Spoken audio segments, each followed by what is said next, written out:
لو انت شغال في مجال الجرافيك ديزاين وعايز تخرج بره جو منافسه تصميمات السوشيال ميديا، هنساعدك تحترف تصميمات الدعايه والاعلان، وهنعرفك كل فنيات الطباعه والالوان، وتتعلم تعمل تصميمات احترافيه وتعمل براند ايدنتيتي من خلال برنامج الالستريتور. وكمان هتعرف تبني ازاي البورتفوليو بتاعك وتجهز البيهانس بشكل احترافي يلفت الانتباه ويجيب لك فرص شغل في اكبر الشركات او تشتغل كفريلانس. انا ياسر سامي، وفي الدقيقتين الجايين دول هقول لك انا ازاي اقدر اقدم لك عرض زي ده، وليه ضامن ان شاء الله ان هغير كاريرك 180 درجه بعد الكورس ده. رقم واحد، ان اسست 3 شركات في مجال الدعايه والاعلان والتسويق الرقمي، فعندي الخبره الكافيه اللي تؤهلني ان اعرف كل احتياجات السوق المصري او الخليج، واللي اكيد هعرفك خلاصته خلال الكورس ده. رقم اتنين، اني دربت اكتر من 100 مصمم جرافيك ومصممه، كلهم حياتهم المهنيه اتغيرت، منهم اللي حصل على فرص حلوه جدا، ومنهم اللي اسس شركته الخاصه، ومنهم اللي اشتغل في شركات كبيره داخل وخارج مصر، زي محمود اللي اتدرب معايا في 2016 ودلوقتي بقى هو المسؤول عن قسم التصميم في مجموعه فنادق، وزي محمد سامي اللي اتدرب معايا في 2016 وبعدها بسنتين بس اسس شركه خاصه في الدعايه والاعلان، ومحمد حجاج اللي كان معايا في 2020 وبعدها اشتغل في شركه ادويه وبقى هو برضه مسؤول عن قسم تصميم الجرافيك في الشركه، وكمان يحيى اللي اتدرب وفضل بعدها معايا فتره كبيره لحد ما ربنا كرمه واشتغل في شركه مالتي ناشونال، وغيرهم كتير حياتهم المهنيه في مجال الجرافيك ديزاين اختلفت بعد الكورس. لو ده كل اللي انت محتاج تسمعه وعرفت اهميه انك تكون متقن لاهم تخصصات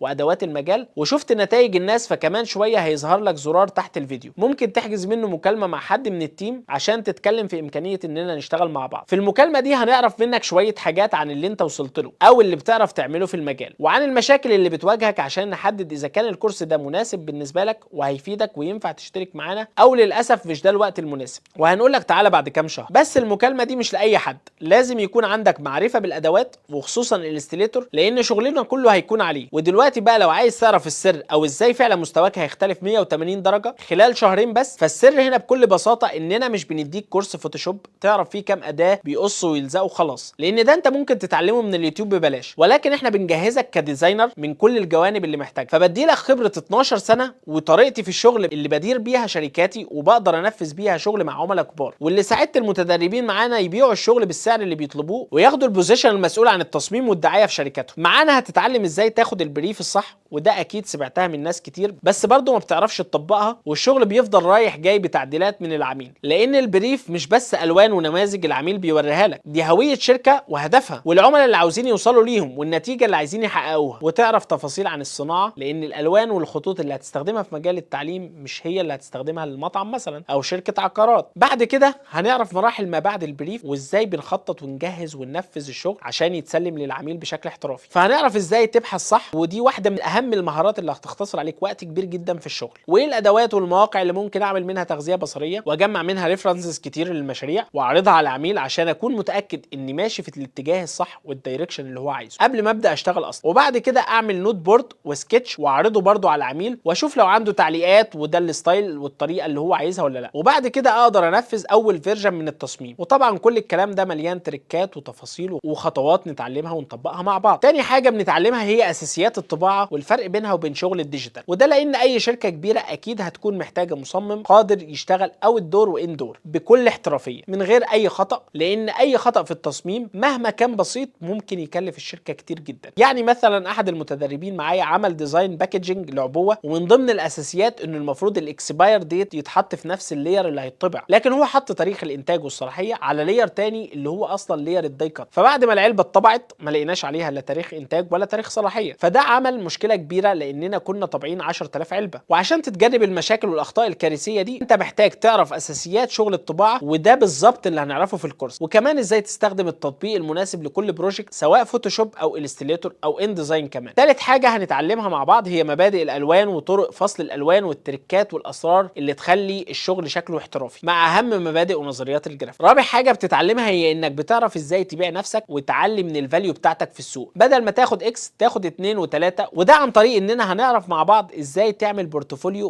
بيهانس احترافي يتكلم عنك وتتجنب اكتر نقطه بيقع فيها معظم الناس، وهي انه ما بيعرفش يعرض ويبيع شغله كويس. فهنتعلم ازاي تعرض شغلك وتعمل بورتفوليو احترافي. واخر واهم حاجه في التطبيق ان احنا هنتابع معاك لمده 6 شهور بيتم فيها مراجعه كل شغلك اللي عملته معايا في التدريب او الشغل اللي بتعمله بشكل اساسي، عشان تعرف اخطائك ونقاط الضعف اللي عندك، واقول لك ازاي تصلحها وتقويها، وانا معاك خطوه بخطوه لحد ما تعمل بورتفوليو ما يترفضش وتتقبل في اكبر الشركات وتقدر تحصل على عملاء فريلانس من جوه وبره مصر بامر الله. كل الحاجات دي هتوفر عليك طريق من 3 طرق اغلب الناس اللي عايزه تشتغل في مجال الجرافيك بيمشوا فيها، يا هتشتغل وطول الوقت شغلك بيكون بيترفض او يجي لك عليه تعديلات كتير، والتصميم اللي بيتعمل في يوم هتعمله في 10 وده طبعا هيقلل من سعرك في السوق، والعميل اللي هيشتغل معاك مره مش هيكررها تاني. الطريق التاني انك هتفضل في مكانك وناس كتير تسبقك وتترقى، وانت هتفضل شغال في شركات ومشاريع صغيره وفرصك مع الوقت هتقل، او هتجيلك فرص ترقيه لبوزيشنز كبيره ومش محتاجه منك اكتر من الحاجات اللي هنعلمها لك في التدريب خلال شهرين، لكن للاسف هتضيعها لانك مش هتبقى مؤهل. اخيرا وزي ما قلت لك الكورس بيكون فيه دعم شخصي مني وتواصل دايم مع المشتركين، عشان كده ما بنقبلش غير اعداد محدوده جدا. فلو فعلا حابب تغير وتطور من مستواك احجز معانا دلوقتي، وما تنساش خلال شهرين بس معانا مهاراتك هتتغير 180 درجه.